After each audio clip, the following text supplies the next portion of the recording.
All right, perfect. So we've got none other than Christopher Murton, better known as Murt, better known as Gordon Ramsay's protege, So yeah. which is not a joke. Chris, tell us about what you how you did on MasterChef. So I went to the semifinals in MasterChef of season 14. I kicked my little heart out there. And yeah, it was a crazy experience. It was fun. And I was actually working while doing the show, which is crazy enough. I think I closed two deals while filming, which was kind of cool. A couple million dollars in transactions while my spare time. But it's fun. It's fun. It's a really cool time. Learned a lot. I think it's nice to have hobbies that separate you from your work. And I guess Yeah, my hobby is starting to pay the bills a little bit also, aside from the real estate. So it's fun. It's a fun that's thing. good. Yeah. We can get into the boring mobile home park stuff in a minute. I want to hear more about this Top Chef stuff because Oh, I MasterChef? Yeah. So yeah, but pretty MasterChef, my much. bad. Yeah, it was good. So I was on it in 2023 is when we filmed. We filmed in from I think November, beginning of November to the end of December. I think I flew home like maybe 2 days before Christmas. So I was there for almost 2 months, and it was really fun. So I applied for the show, did a bunch of interviews and stuff like that with the production team, and yeah, so they said I think 30,000 people applied that year, and then out of Wow. 30,000 people, yeah, they fly out 80 people to LA, and it's like a 4 months of interview, so like they're really like getting to know you. Damn. I think with me is like, I mean, I'm a pretty good cook, but like it's national television, and they need like a personality. I'm like, I'll give you personality. So Yeah. that's my way of standing out. 80 people got flown out to LA. Out of the 80 people, 40 got to audition to get an apron, and out of the 40 people, 20 get aprons, and then I ended up at. So I was pretty happy with it. I honestly That's didn't think I pretty was. crazy. Yeah, I didn't think I was gonna go that far. Honestly, it's kind of cool, like seeing everyone stress out every day of just like what they're gonna cook, and I'm like, dude, I'm just happy to be here, and I'm just gonna and cook some food of what I think and cook. And honestly, I thought I was gonna get eliminated pretty quick because like I was pretty nervous because there's like 100 cameras on you. There's so many cameras. There's a whole production on you. And but yeah, I just had fun with it and I just enjoyed myself. And I think that's a big thing. It's like you got to enjoy yourself on national television because like it's a once in a lifetime opportunity. It is. Yeah. And I don't know, maybe I'll be back on MasterChef again. You never know. They do like the I spin. think you. I The production team was like, yeah, if we do it back to win, like just be ready for the invite. I'm like, oh, I'm ready. Don't worry, I know I'll be on there. So That's it'll be awesome. fun. It'll be fun. Yeah, Yeah. I remember watching it, and it was you. Like it was not an act at all. I'm like, holy crap, that's Chris. Like he's Yeah. just being his Florida man self on national TV. Crazy, crazy. It was so surreal walking in because like you see, like I don't know if your viewers watch MasterChef, but you watch MasterChef and like you see that kitchen, and the kitchen's like everyone recognizes the MasterChef kitchen. And I remember walking into it for the first time. I'm like, this is absolutely nuts. Like this is wild. Like seeing like it in person, and then you see like Gordon Ramsay come out and like the other like array of judges, and I'm like, it's just like a surreal moment. You're like, this can't be real life. You have to like pinch yourself that it's real life, but and then it gets serious. Then you're actually cooking to survive. So then it gets really stressful. But it's fun. It's a fun experience. Is Gordon Ramsay as like intimidating as in person as you would Dude, think? he's a big dude, man. He is huge. Like I didn't think he was gonna be that big, but he's like I think he has to be like 6'3". And he wears these big platform shoes, like these big Hoka running shoes that are like 2 or 3 inches of height. So he's just like towering over everyone. But he's super nice in person. Like he always like is making sure everyone's like doing all right. Like he's like, do you guys need anything? Yada yada yada. But on camera, he's kind of an asshole. I'm not gonna lie. He is like that. Gordon Ramsay, like he yelled at me quite a bit during the show. I was like, shit. He's just an intimidating guy. Like he's just so successful. I think when you meet very successful people, like they're very intimidating. So it's just how it was. Yeah, But all in all, he's just looking out for everyone, making sure he's making good TV. So it's fun. that's awesome. That's awesome. Yeah. So to tell people a little bit about yourself, so you are the managing broker of a firm that specializes in mobile home Yeah. park across the Yeah. Northeast, right? Yeah, so pretty much I am the managing broker of my brokerage is called the Community Brokerage. It's me and a couple guys, and we kind of focus on honestly the small to medium sized mobile home parks for a few issues or for a few reasons. I've dealt with big parks and they're an absolute headache, and it's usually with the bigger parks they're pretty much all institutionalized. So a lot of those big institutional people like I don't know, I'll name drop some people like Stone Town or Horizon or the big players, Yes Communities. They aren't selling Sun Communities. I see them a lot in Florida. They aren't selling their parks. And for me to make to be able to make a living, I need people that are going to sell their parks. And so the medium to small, a lot of the parks that people like overlook, they're like, oh, I'm not going to call that, it's not big enough. But in retrospect, there's certain niche buyers that really like that stuff. Some first time mobile home park buyers, or people that like, they have a lot of small parks and they're just trying to get in that little area, and they'll buy those parks. And I hate to say it, with those bigger parks is, say you sell like a $10 million park, you're only charging a 2% fee on it. That's the max figure you're charging. For like a smaller park, I can charge 5-6%. Usually my kind of happy medium is like 4.5. I kind of just put it across the board for everyone, because again, the buyer's not the buyer will pay it on his end if he needs to. The seller doesn't mind paying it on their end if they need to. It just makes sense for everyone, and you can still get a good rate of return on it.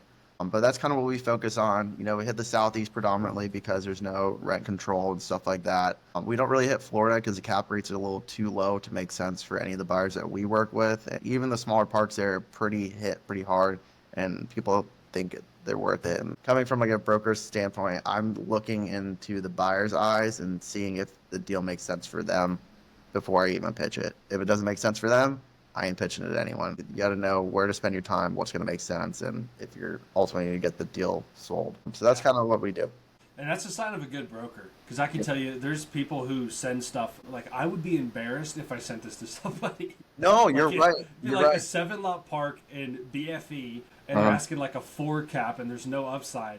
And they're like, well, that's just the price they want. It's like, well, tell them to have a nice day. Don't send that to a buyer who wants to, build a relationship with you. They're not going to take you seriously.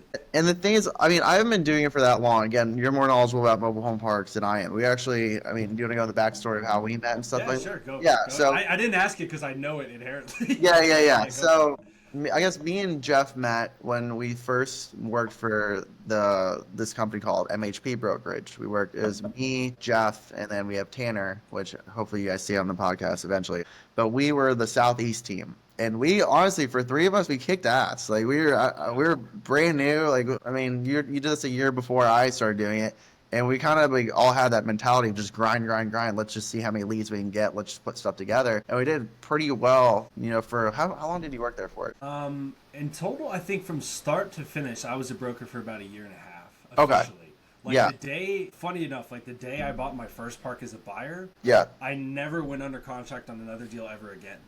Really? Okay. Yeah, which was not intentional. It was just kind of like I got busy with those, and being a broker takes a lot of work. People think it's easy money. It's anything but. It is an insane amount of time, and I think the biggest thing that people don't appreciate, brokers don't have hours. If you call them, they pick up. Every good broker will. It's 24/7. It never ends.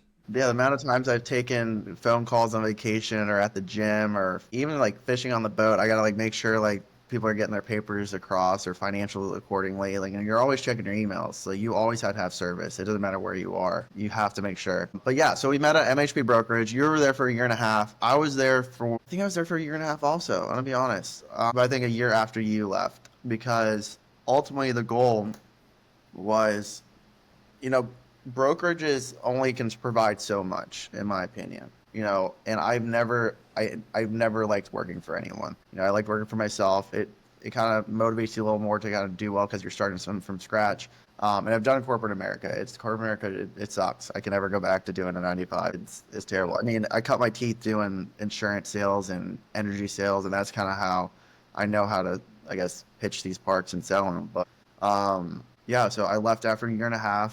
And then I was on my own. I hung my license for 6 months somewhere else, just to because I knew my future goals was to start my own brokerage and get a little team underneath me. And then I took the managing broker test. I'm not gonna lie, I failed it the first time. I failed it. Actually, I had to take the test 4 times. I had to take the test. Oh my God, it's a calamity. So I thought I had 2 years under my belt of being a broker, and I forgot to renew my license. So I only had 1 year and 9 months. And the test was only good for 90 days. And I had 110 days of needing to catch up for being active. And so I failed the test, passed the test. I was so stoked, applied for everything. They're like, yeah, you don't have enough time. I'm like, shut up. And then waited 4 months so I could have enough time and retook the test, failed it the first time, passed it the second time. And then it just, right now, we we just got up and running like I think in like the end of January. So that's kind of like Nice. just it's very new. So it's a lot of big learning curve. It's a lot of time, getting websites in order. Like the leads, I was able to. There's like a big database thing for leads. I'm not dropping those hints anywhere. I'm keeping those to the heart Yeah, there. you got to keep some of it secret. Yeah, to keep cutting that one out. But I had leads I was able to use, and you just kind of putting all the states in order. Some states are better than others. I was granted enough to start selling mobile home parks in Louisiana, and it's not really like a sought after market, but there's niche buyers in there that I was able to really present those deals to. I think I closed my first deal in 4 months. It was like 1.6 million. Fast. That's fast. Fast. Which In I the was commercial world, I think it's on average like most brokers in the commercial space don't close a deal the first year. yeah. And like the vast majority, it's a hard. People have no idea how hard it is to get going in that space because you have to live off money. You And do. You need money to survive. You do. That's another thing I would tell people about, like, oh, they don't want to pay a broker commission when they're selling something. It's like, how likely it is for that deal to sell when you have a broker? It's way more likely because they will bend heaven and earth to find a person who makes it work. If they're a hungry broker, some don't care, but No, they're not yeah, one you're of right. those. You can't be a lazy broker. There's a lot of lazy brokers out there. There's a lot of brokers that don't know what the hell they're doing. Excuse my language, but it just, yeah. Again, it's a numbers game, but it's a numbers game of being smart about where you're putting your time. I think that's the biggest thing. Coming from a background of selling selling insurance, I used to make like 200-300 calls a day. So making like a good 80 calls a day or 100, it's not as bad. But the thing is, when you're making these calls to talking to these park owners, you can't be like in la la world. You have to be very sharp, and you have to have background information while you're talking to these people. You have to know the area that these parks are in, the lot rent that is kind of market for the area, what you can push them to. And I think doing it long enough, like I'm underwriting every single park pretty much on the fly on the phone, unless it gets super complicated where there's a bunch of RVs and park-owned homes and private utilities. You pretty much underwrite it pretty quickly on the fly well on the phone and be like if this guy is actually a real seller or a fake seller, and you just got to determine that pretty quickly. And I think that's a big thing. Yeah, a lot of people say no. Like if you ask them, hey, are you willing to look at an offer? They effectively say yes, but in reality it's a no. They basically say, oh, I want 10 million when it's worth like 6. Yeah, It's no, all you're the right. time. You're right. And even a $10 million park, I'm not really going after anyway. They've been called so many times because everyone's trying to go for the big pot. I'm going for the crumbs. I live off the crumbs. I don't mind it. I don't mind the crumbs. They're big crumbs. They're big crumbs. And They I are think big what's crumbs. interesting about those small, I know some brokers who do the big ones. It is cutthroat. Like they'll be a week before closing and they're negotiating their commissions. But on these small ones, you can get a 5, 6, even higher percent commission. Exactly. And the deal is still incredible. Yeah. And so Still makes obviously yeah. So what kind of led you to picking the Southeast as your region that you liked? So I live in Florida. That's where I'm from, and I went to school at the University of Mississippi, also known as Ole Miss. So I couldn't kind of relate to these people quite a bit. Like I live in Florida, but I'm kind of a Southern boy. I like hunting, I like fishing. I can really relate to these people, and I think a big thing is when I talk to people, small talk. If I can relate them some way, they really start trusting me a little bit more. And again, I'm not one of those like salesman type people. Like I'm making sure I'm doing what's best for them on selling the park. If they don't want to sell it, doesn't make sense to them. Like, dude, like just hang on for a couple of years. Like you need the income. But I can really relate to these people, and it allows me to kind of be more proactive in selling these parks to other Southern people because again, we have something in common. But again, it's closer to home. I'm not selling the West Coast. People are usually predominantly nicer, and I don't know, I end up buying a park and possibly manage it because it's not that far away from me. Let me see why else I like to sell people. Also, the biggest thing is the rent control. There's no rent control in these red states. It's all Republican states. They're not like in California. You can only raise rent a certain amount a year or it's capped. I don't want to deal with any of that. And a lot of the buyers like these red states. So that's why I like the market. And landlord laws, they're just so Yeah. much easier. And what I found with what scares me, because I live in Colorado and I've looked at some deals here. Now we don't have rent control, but I could see us getting rent control, which is almost worse because then you buy it under this assumption that hey, I can raise rents if I need to. Which you don't buy real estate if you can't effectively raise rents, right? You have to be able to keep it up. Correct. If that's even a possibility, it's like, man, I don't know. I don't know if this is for me. It doesn't, yeah, it wouldn't make any sense. It'd So you be, said something interesting. So you said that you can, in the Southeast, you can relate to the sellers. Now, if somebody's not from the industry, they might think, why does that matter? All you're trying to do is bring them an offer and buy it, right? Why does it matter if you can relate to these sellers? because here's the thing. I hate to say it, but I've never stepped foot in a mobile home park I've sold. I've never done it. And these people, they've never met me in person. And pretty much, I'm trying to relate to them as much as I can through a phone call. I'm not gonna lie. I hate to say it, but I drop the MasterChef thing all the time. I've You closed like should. I've closed like 3 or 4 deals because like like I'm like, hey, I'm like, I don't know if you guys like cooking, but like you guys can watch me on TV if you guys want. And the one lady, she's like, I watch every season of MasterChef. She's like, I'm so excited to see you on TV. And we closed like a $2.8 million park, and like no one, she wouldn't sell it to anyone. And she's like, we talk every like couple weeks about cooking and like how I'm doing on the show, and like you just like relate to these people because ultimately I'm never gonna like. Also, like maybe one day I'll probably fly out to these people and meet them in person. I'm probably gonna start doing that just to kind of build more camaraderie with them. But you're having them trust you with the biggest asset they have, which is their mobile home park, which is a life-changing amount of money, and you're trying to do it through the phone without actually meeting them in person. So you're just trying to gain that trust, and having something in common with them really, really helps with the sale and like kind of eases their mind a little bit. And that's what I think. It's really hard, and with us being brokers or like a salesman in an aspect, you got to kind of be a chameleon to with these people and kind of change and match their personality. And it's hard. Not everyone can do it. And I'm a firm believer, if you try to get in this industry and you don't put something under contract in the first 3 months, it's not for you. It ain't. It's not for you. I'm gonna be straight up with you. Um, it's a hard game, man. It's cutthroat out there. There's a lot of It's cutthroat. It's also what I found is you have to be persistent, but you can't be pushy. exactly. Like the second you push mobile home park owners, you would think, oh, maybe I'll increase my price a little bit.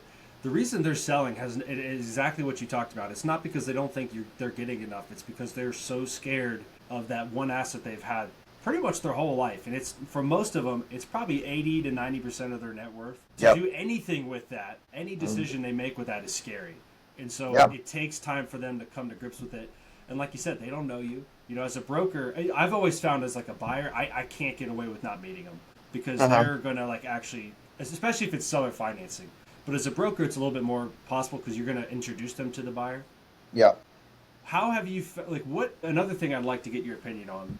Yeah. As a broker, you probably get called from a lot of buyers looking for deals. Oh. What are some things that immediately jump out to you that like this person is a serious buyer or this person is not a serious buyer? I mean, so with every buyer I work with, I'm looking for aggressive buyers. I'm looking for aggressive buyers that know the market and make my life easier during due diligence. And I'm not going to drop any buyers because I hide my buyers here because they're Good. Yeah, don't do that. I drop my buyers.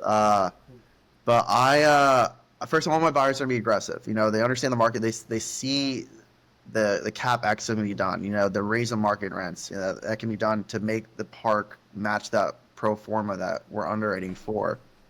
Because ultimately they're going to buy this park and probably do a refi on it and use that refi money to put somewhere else. That's just kind of how it is. You know, it's a rinse and repeat. I also look for buyers that I can trust. Trust is a big thing because, as you know, it's a cutthroat game out there for commercial real estate brokers. You'll have buyers go behind your back. You'll have it'll like kind of make you not want to do the job anymore if it happens to you. I mean, I'm granted enough that it hasn't happened to me, but I've had like kind of close occasions where I've had a listing that I've had, and the listing ended, and it was under contract. They terminated the contract, and the buyer trying to buy that park contacted the seller directly, saying, "Hey, I can't meet this price, but why don't you cut the broker out of the deal, and we can just do it behind his back." And my seller was kind enough, which is a really good buyer of mine, keeps selling just one of his parks. He's like, "Hell no!" He's like, "Don't ever talk to me again." He's like, "We're not doing that." So like, just that trust is just so big. And also with buyers, you know, I need someone who's gonna move fast. You know, again, I'm not trying to sit on parks. You know, time kills deals, in my opinion. Also, lawyers kill deals. I've been dealing with that quite a bit. But time kills deals. You know, I need someone that's going to be like, hey, like, here's this park. I'll give you basic financials and pretty much like how many lots, tenant homes, park on homes, rents, how are utilities are set up. And they'll look at that, all that stuff and be like, yeah, here's 1.5 million for the offer. Let's get it rolling. And that really helps out the waiting game, because these sellers, as soon as you talk to them, they're like, all right, like, let's see what this guy has. Let's see if he's a real buyer or not. And like, they want to see something kind of quick. If you're waiting like 3 weeks, they're okay, this guy probably wasn't actually trying to buy. He was just trying to pry around. That's a big thing. But I had one of my buyers the other day tell me, he's like, honestly, he's like, I've worked with other brokers. He's like, you find stuff that I would never ever think about finding. Like, you present me the best deals. I don't know where you find them. And I just it's hundreds of calls, man. Just thousands of calls calling these parts. It's so much time and effort of just finding these numbers, and it's grueling. Like, even though I used to make 300 cold calls a day, like, even getting, 50 to 80 in a day is a lot, because you're researching these parts. You're seeing, like, where's this number at? Like, I'm on white pages, like, calling, what's it called? People that are related to the owner, just to try to get their number. I think the other day I got a lead in Texas, and I called one of the tenants, acting as that I was trying to move in there to try to get the owner's number. You gotta do what you gotta do to get these numbers. Yeah. So, Yeah. and the best parts are the ones that people can't find the numbers to, and you find them. 100%. 100%. If people go online, they download a list, they go through the list and say, hey, nobody wants to sell. It's like, well, yeah, duh. If you can find the list that easily. Yeah. I've had to, we could go on for hours about how we find the numbers, but if you spend 10 to 15 minutes trying to find how to actually get a hold of that person, there's a pretty good chance that person doesn't get contacted a lot. Exactly. Exactly. And they're going to want to actually look at an offer most of the time. And it's pretty. So you said another thing that I think most people would find shocking, and I always found this shocking too once I started talking to people from other asset classes. But you mentioned the amount of info that you send people on deals. Now, most people, their perception of real estate, I get this OM, it's 30 pages of BS, honestly, about the market and, pretty drone pictures of the mobile home park. What do you think what information do you typically get a deal done, like started on? Like, you get an offer based on this. I'm gonna be honest, I see a lot of these LMs. I haven't done it. Like, I'm about to start getting into listings. Like, we're working with a couple sellers right now to get listing agreements signed. And a lot of the OMs I'm seeing, it's just a bunch of bullshit and flashy stuff that, like, it doesn't make sense. I mean, here's the thing people don't understand. We're selling asset classes that are supposed to cash flow to make people money. You can put your money in the stock market. You can put your money in gold. You can put your money in stuff that people buy to make money on. They don't want to see these cute little pictures and stuff like that. It's numbers. It's a numbers game. That's all that matters here. So cool. Have a couple pictures of what these park-owned homes look like. Have a couple pictures of the parks to make sure it's not a dump. But just show, like, the basic financials of it. All you really need is how many lots, what's the lot rent, if there's a breakdown of park-owned homes, tenant-owned homes, and then how are the utilities set up. You can see how the utility is set up, and that just kind of differentiates your expense ratio that you're going to underwrite on. And it's that the part I wanted to kind of focus on that. I had somebody send me a deal that a broker sent him, and he said, check out how lazy this broker is. And it was a bullet point. It was the address, lot numbers, lot rent. It's probably me. It's probably me. But here's the funny part. He's like, I can't believe this guy is this lazy. I'm like, he's not lazy. He's so busy working on finding deals that he doesn't have time to make an OM, because that doesn't sell the deal. Doesn't. And I knew that it wasn't, this particular one was not me. Was it mine? Was it mine? It was not. But I knew who it was, and the guy's killing it. And I told him, like, who was it? Who was it? I'm not going to say who it was on this, but the guy, I told the buyer, I was like, that should be enough to, like it or not, that's enough information for most MHP buyers to make a decision and make a price, like a solid offer. Exactly. And if you don't do that, you're not going to get deals from those kind of brokers, because they're on to the next one. They send it to, sometimes a text, like, hey, I got this deal, here's the info. They're like, I like it. They check it out. They send an offer. Because at the end of the day, with a mobile home park, most of the problems you can see. Like, you're going to go under due diligence. You're going to inspect sewer lines and whatnot. Yeah. But you can look on Google Maps. You can see the lots. You can see what quality of park it is. But also, like, you have to understand that you're going to have, all these buyers are going to have their own pro forma. They're not going off seller financials, because these sellers usually don't have financials. They recreate it themselves, and they quickly know where their price is going to be at, just based on the information. Is it build back? Is it not? They can build their own numbers and figure out an offer they'd make. Yeah, the thing is, like, I mean, it's basic numbers that you can tell very quickly if it's gonna make sense or not in a deal. It's just how it is. I'm not gonna lie, a lot of the deals I'm selling right now are probably like 10 caps. 9 to 10 caps is kind of what's moving right now. In my space, it's 9 to 10 caps. If it's something like an 8 cap, it won't sell. It just won't sell right now. Because rates are kind of a little higher than, I mean, that's another problem is these park owners still think it's 2021 with these low interest rates. And they're like, yeah, like my park was worth this back day and I just didn't decide to sell. But rates are like, I don't know what they are at 7.5 right now for commercial loan.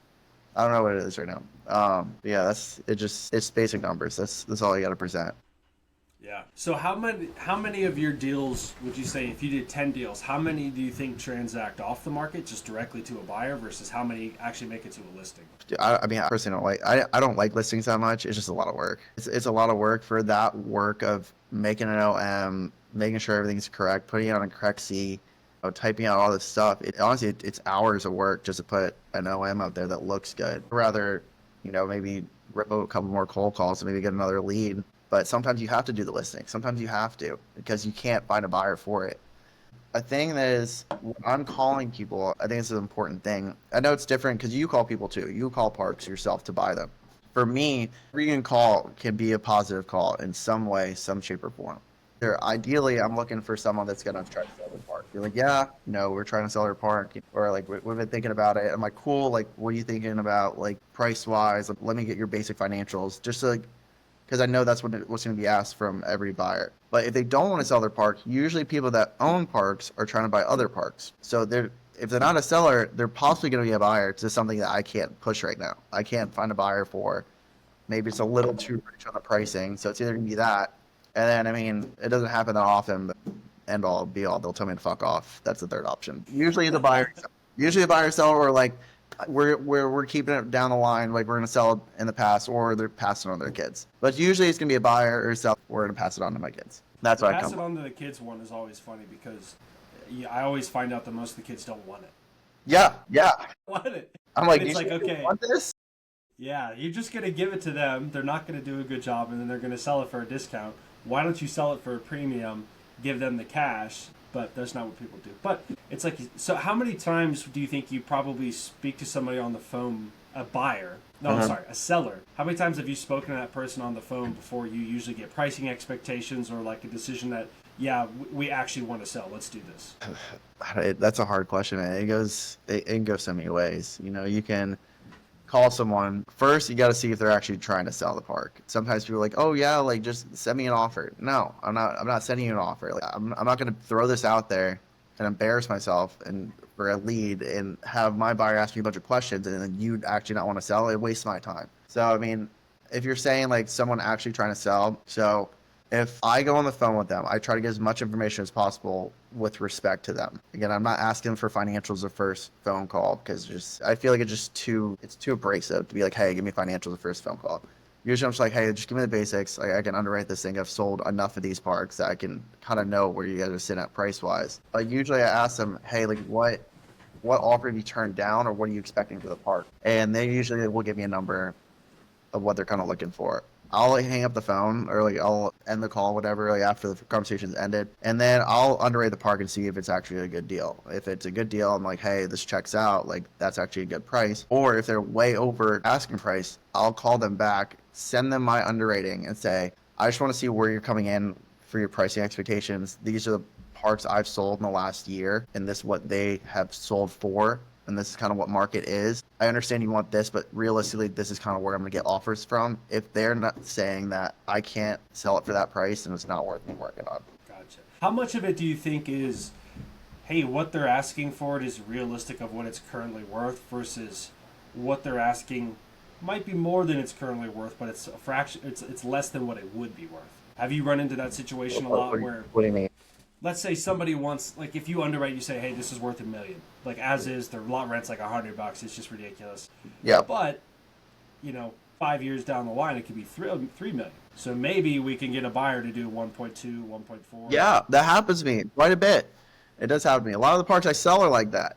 I mean, for instance, the first park I sold it for 1.6. I'll go to the first one because it's just like, Yeah, do it. I'll just do the first park I sold. First park I sold, 1.6 was I'm actually gonna pull this up here.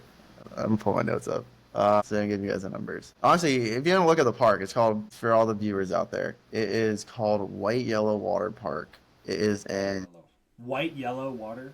yeah, white, yellow. It's not pulling up. I don't know where it is. It's so long ago. So I think it was like 67 lots. I think that's what it was. It was 67 lots for 1.6. And, huh? That's a pretty good deal. Good deal. I think it's like 20, I don't know, it was in the 20s thousand per lot. And then, I mean, it was all 10 owned homes. No. It's 53. It's 53, whatever it was. But I think it was 56 lots, 53 full, all 10 owned homes. I think there was an oxidation pond, city direct, utilities. I don't know exactly what it was, but pretty much my buyer saw it, put an offer in. The guy didn't take it. He put an offer in for 1.4.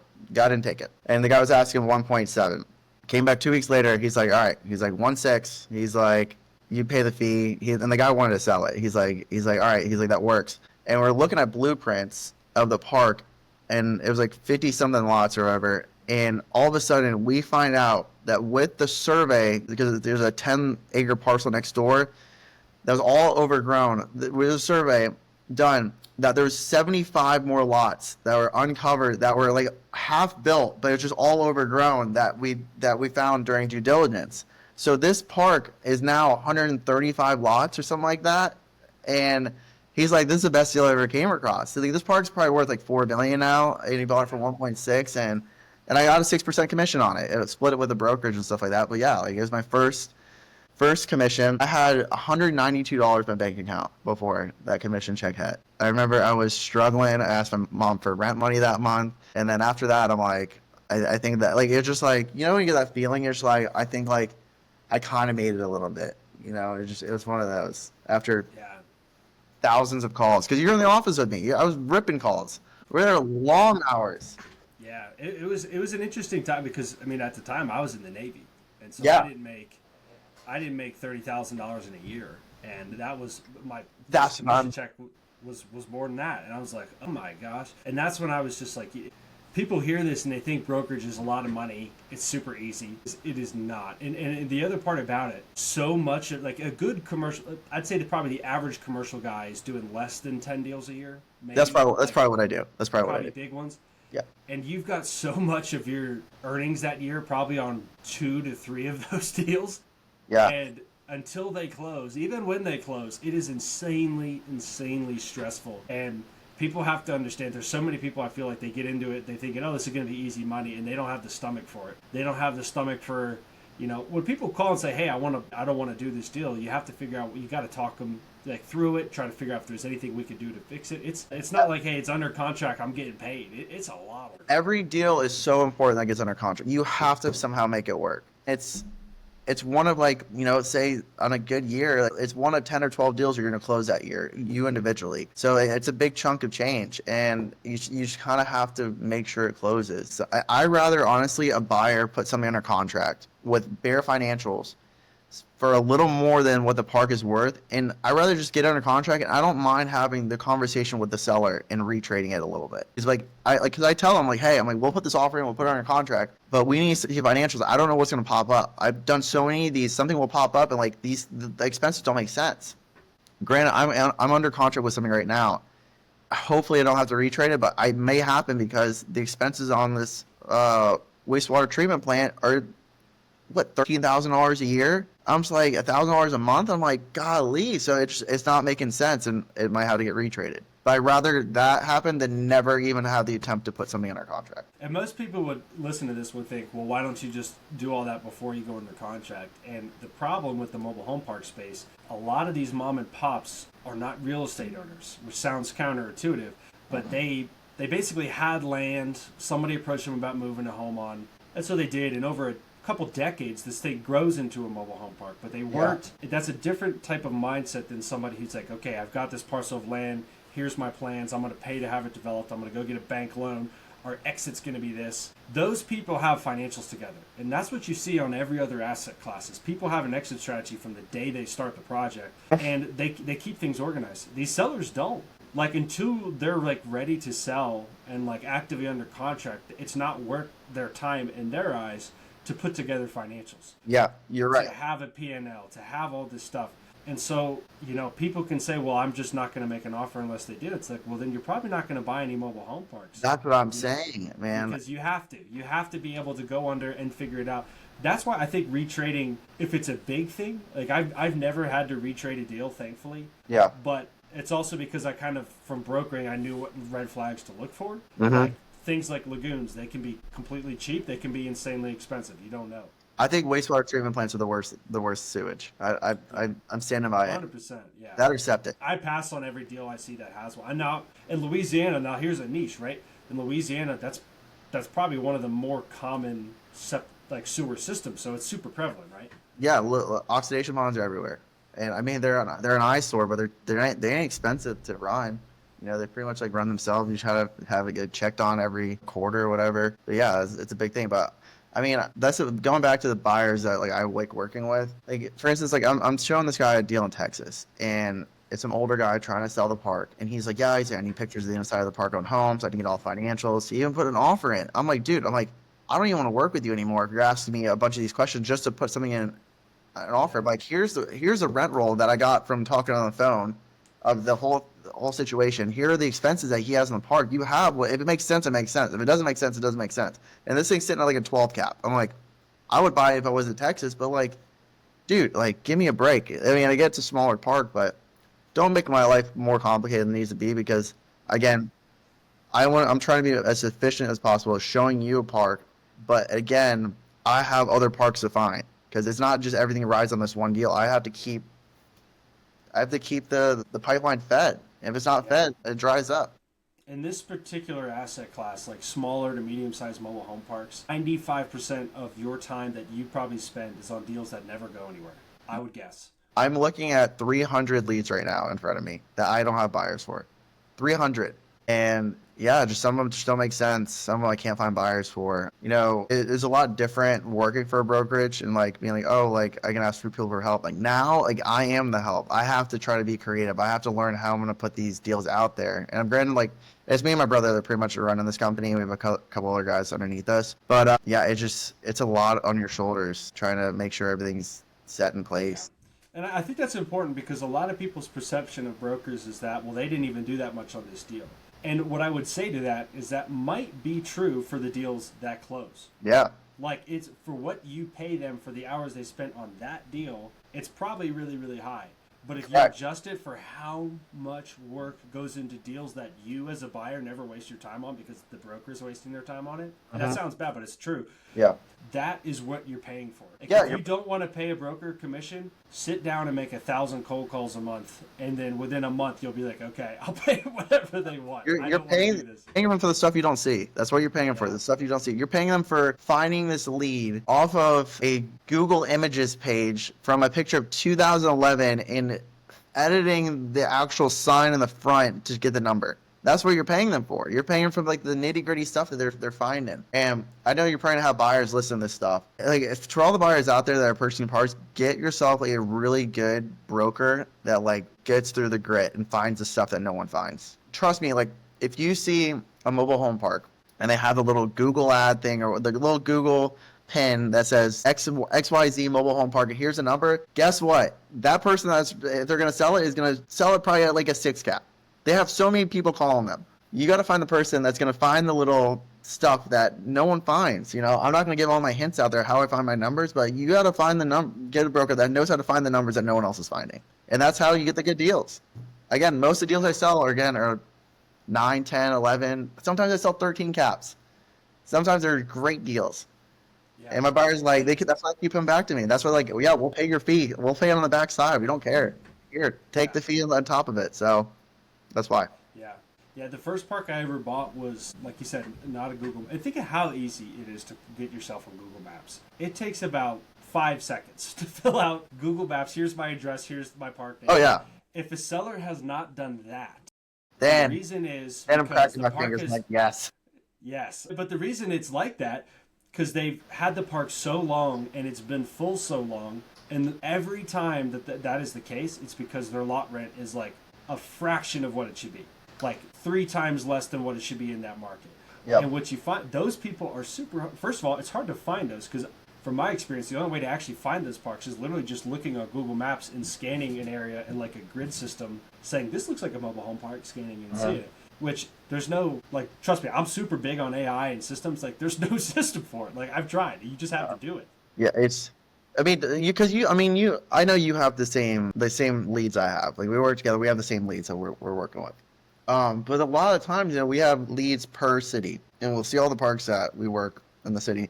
But there's a lot of parks that are like that lead list. There's parks missing off that lead list that are still there that are never registered as mobile home parks. It's just, and you find like even after I call a whole entire city of mobile home parks, I'm still scanning around to see where I haven't looked, because you'll find like these little diamonds in the rough that like are parks that haven't been touched, no one's called, and the only way to get them is scouring to find white pages of 20 relatives later to get a cell phone number. There's a park. Three of my parks are in one city. And in that city, when I first looked, there was one park listed on the leads that you get from these sources. One. So I own 3 parks there now. So there's about 7 parks in total. They don't show up. And what's interesting about that, none of these like services like Reonomy or Landglide or any of these like, information systems companies that sell you leads can find this through systems, because these parks are typically if they're outside of the city limits, and even if they're in the city limits, they're not zoned mobile home park, right? They're not. That's not how they're just residential land that has a bunch of mobile homes on it from a zoning perspective. Correct. And so you would never find it. There's no way they could filter it. You have to just physically look for it. So again, that's why there's a lot of opportunity, but there's a lot of opportunity because there's so much legwork. If it was super easy, everybody would do it and they'd all be sold. Yeah, no, I mean, you're right. I mean, again, it separates the hardworking brokers that are creative from lazy brokers. They're just like, oh, let me just see what's on Google real quick and call these people. Those people don't make it. I'm sorry. There's so many. I've seen so many people get into commercial real estate and then not be in commercial real estate a couple months later because they're not paying the bills. It's simple, but it's hard. Oh, it's not easy. Yeah. It's not an easy. It's very simple, but it's not easy. But you can't sound like an idiot on the phone. You have to be smart when you're talking to these people. Like, yeah, we're brokers. Yeah, like I feel like real estate people get like kind of like looked down upon. I just want to make one thing clear. We're not like residential real estate agents. I just want to make that very clear. We are so much like different than what they do. Because in my opinion, I hate to say I do not like residential agents. They get in my deals. They mess up things. They don't know. I'm pretty much teaching them how to do my job. And if they're on my deal, I usually like kick them off. I'm like, you're not on my deal. I'm like, you can have your buyer pay you separately because you're not going to be on my deal. And usually what ends up happening is the buyer ends up not even associating with the agent anymore. They're like, yeah, like we're just going to go directly, like we're just going to talk to you directly because it's a lot easier because the guy's pretty much playing telephone. I have to explain him everything. But just like again, we're underwriting. We're finding numbers that shouldn't be found. They're out there, but they're hard to find. We're making sure that these deals make sense for you to add to your portfolio. We're finding parts that are usually not on Google. We're just scouring. We do a lot more work than people understand, and we're just not just listing willy-nilly things. If we're going to list something, it's got to make sense. So that's just my big thing. Yeah, what I would say about residential brokers, they're really good at what they do. They are. What they do is not selling mobile home parks. Like if when I was a broker, if you asked me to sell a house, it would be the worst performance you'd ever seen. Like I'd be so bad at it. I'd be clueless. I'm not I don't know how to sell a house. Yeah, exactly.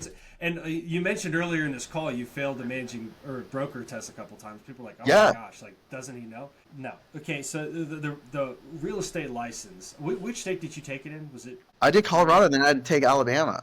Yeah. So Colorado's real estate exam. It's tough. It ain't easy. It's all about the residential home contract. Yeah. Like I probably 168 hours that course is. I think 150 hours or so are specifically on the standard contract for the Colorado real estate contract. Now the whole reason it's a lot of time, like Colorado's I think is the longest of any state. Yeah. It's because they've standardized the contract for houses so much that essentially what realtors are doing is practicing law because they're making a contract, which you normally can't do. Like no other states let you do that. But well, I mean, the reality is for residential realtors, it's pre-made contracts. That's what they see all day. Exactly. But that's what the training is on.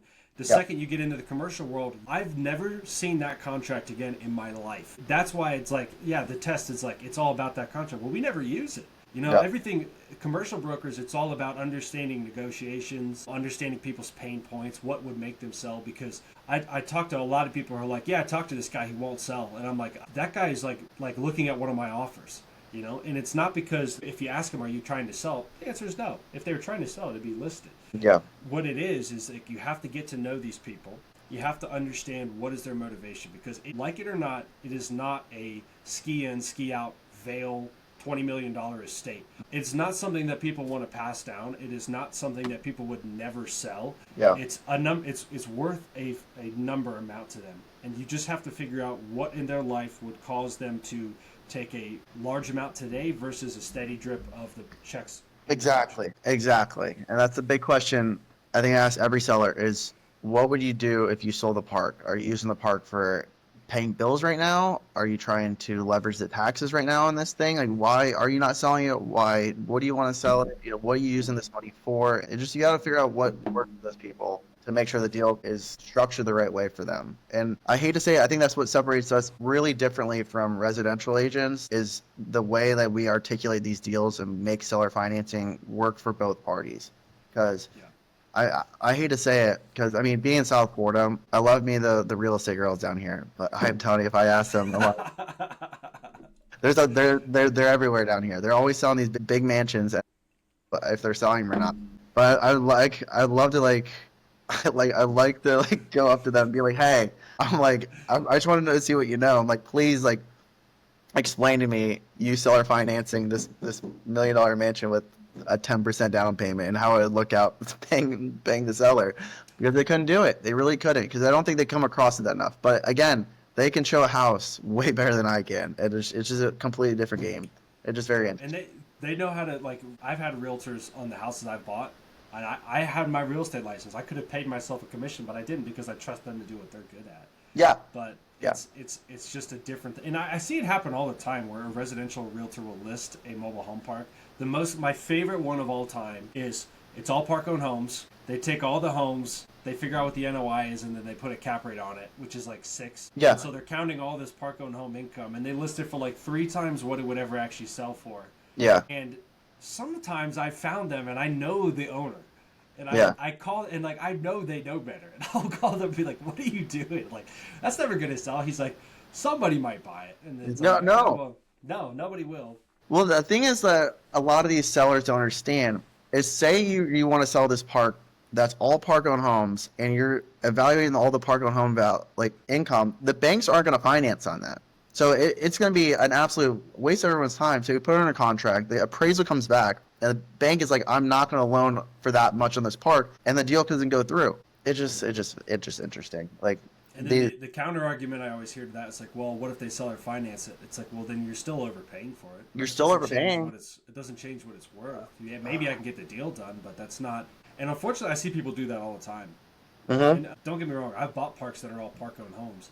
But you have to, it's hard to get those kind of deals these days, because you have to just ignore the home value. And typically, if the seller's willing to take the price that breaks down to, it's because the homes are really rough. Typically, not always. I don't want to say that's always the case, but it's almost always the case. Well, it's interesting because everyone underwrites differently. You know, I underwrite usually for park-owned homes. I count them as tenant-owned homes and give them their lot rent or whatever it is. Then I usually, depending on the age of the home or the size of the home, I give it a credit at the very end. Say it's like $10,000, $15,000, $20,000, because the bank's gonna look at that and be like, oh yeah, like that makes sense. Like, I can give that park-owned home $10,000 to $20,000, whatever it is. But I've seen appraisals come back from appraisers. It's very interesting. Appraisers will appraise a mobile home park, and then a bank will look at the appraisal and be like, we're not appraising it on that price. It doesn't make sense, because they're giving some park-owned homes like $50,000 credits. I'm like, it's not worth that. It's not worth it at all. And the seller gets that stuck so much in their head that their park is worth so much more because their appraiser said it is. It's not. That's not what the bank's gonna appraise it for. Yeah, appraisals are an opinion of value. Exactly. And to be honest with you, when it comes to people have to kind of understand the backstory with a lot of these guys. Appraisers, and I've taken appraisal classes. It's a very interesting process, because it's not an answer. You don't get like a number. You lean one way or the other. Yeah. But if you asked me to underwrite an apartment building, I don't know that I would have any clue how to do that because I've never I don't know done how it. to do that. Yeah, If you ask somebody who's a really, really good commercial appraiser to underwrite a mobile home park, they may not know that, hey, those homes get treated differently. Or they might not know other things. Another thing I've seen a lot of appraisers do, it's like, say you find a deal where, you're in a market where there's 5 parks. 4 of them are charging $600 a month. No, sorry, 3 of them are charging $600 a month. One of them is charging $100 a month. And your park you're buying is $200 a month. Now that happens. People think that's crazy. That happens all the time. The appraiser is going to look at that and take an average. And it's like, no, it's not an average. You just have one, oddball owner who is refusing to raise their rents for 20 plus years, and people think that's an exaggeration. It is not. And then it screws up your numbers on an appraisal. Yeah. But really what you have to look at to find the market value of lot rent is not individual parks, but where are recent move-ins of brand new homes and what are they paying? That is market lot rent. Nothing else. It doesn't matter what anybody else did. Sometimes it's even, like, you'll find parks that are higher than market lot rent. Yeah. Because they bought an all park owned home and just gave away the homes and charged $500 when the market lot rent's probably $300. So yeah, they'll RTO the home and then they'll just keep the RTO price as lot rent for the tenant. yeah. Now sometimes it works. Sometimes they're just ahead of the game and they can justify it. But to me, now that might work on an appraisal, that might help you sell it, whatever. But to me, the real test is, what does somebody in a new home pay moving into that park, that commute, that town? Yeah. Whatever that is, that's because that's consistent. You can count on that. If all your RTO people move out, now I get it. Like, from a value perspective, great. And if they get an appraisal on that, and the bank will do it, more power to them. But just in terms of, like, real world, I think that's a safe bet for people to go on. It is. And it's honestly kind of crazy too that market rents across the state can vary so much, man. You have to really know your territory and where these lot rents come in at to be able to underwrite it correctly. Like, even like a little bit out town could be $200 difference than in town. It's just crazy what it can differentiate. I'm actively under contract on a deal where they were charging a month. Jeez. I'm not kidding you, 10 minutes away. Now, granted, it's a really nicer park, right? Yeah. I'm not saying it's not, but they're at $850. Really? Okay? The lot rent? Yes. And it is not, I'm not under, I think I'll get to 400 maybe one day. Yeah. I'm not thinking, like I said, it's way nicer. But that's how it breaks down. And you have to understand the mechanics of how these parks work, how the tenants move in, how long they stay, and also once you've meet enough sellers, you understand why these deals get this way. Now, a lot of people think, oh, these sellers are just stupid. They don't charge as much as they want to, and that's not the case. No. I can't tell you how many sellers I've met, and they'll tell me exactly what I should take the lot rent to, and they're spot on. And they'll tell me, hey, you should do X, Y, Z to make more money at this park. And I could do it, and that's what I'm planning on doing. But the reason they don't is because they don't need to do. That's not worth the headache to them. Like, they don't been need there to. 20 years. Yeah, they know all the tenants. It's like really family oriented over there. I get it, man. Like, yeah, we're in a business to make money, but like, you got to have a little bit of a conscience and be like, you kind of feel for these people. Again, we're dealing with low income families.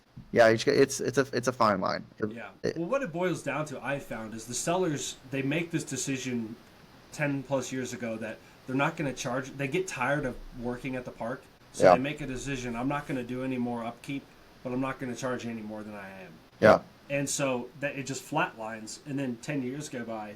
The park needs a lot of work because it's got all this deferred maintenance, and the lot rents are insanely below average. So, like, typically, pretty much every rent raise I've ever done, we're not taking it to the market. We're still substantially below what a new person would move in at. Yeah. But it's so much higher than it was because of that, right? Yeah. And so it's a hard industry to look at comps. It's a hard industry to get an idea of what the market really is. Mm-hmm. I don't think you ever want to be the person testing the market. Like, I don't ever want to be the guy pushing it to the first of. I know people who just don't care. They'll take it from 200 to 1,000. They're just like, let's just see who stays. Day one, baby. Here we go. And people do it and they get away with it, but it's like, gosh, like, there's only so many times you do that before sellers know that and they don't want to sell to you. Yeah. So it's all pigs get fatter, hogs get slaughtered. That's it. That's literally it. Man, I don't know. It's an interesting field, honestly. We're working very, very interesting. A lot of variables. One thing I want to note is there's so many different types of commercial real estate out there, and it's harder to find these good parks nowadays. I think it's harder today than it was 2 or 3 years ago. Yeah, it's quick. And, being in my position of, like, not buying parks, but, like, brokering them, I'm thinking about what the next asset class I'm gonna have to start selling here. I strictly do mobile home parks. I do an RV park, maybe here and there, not really.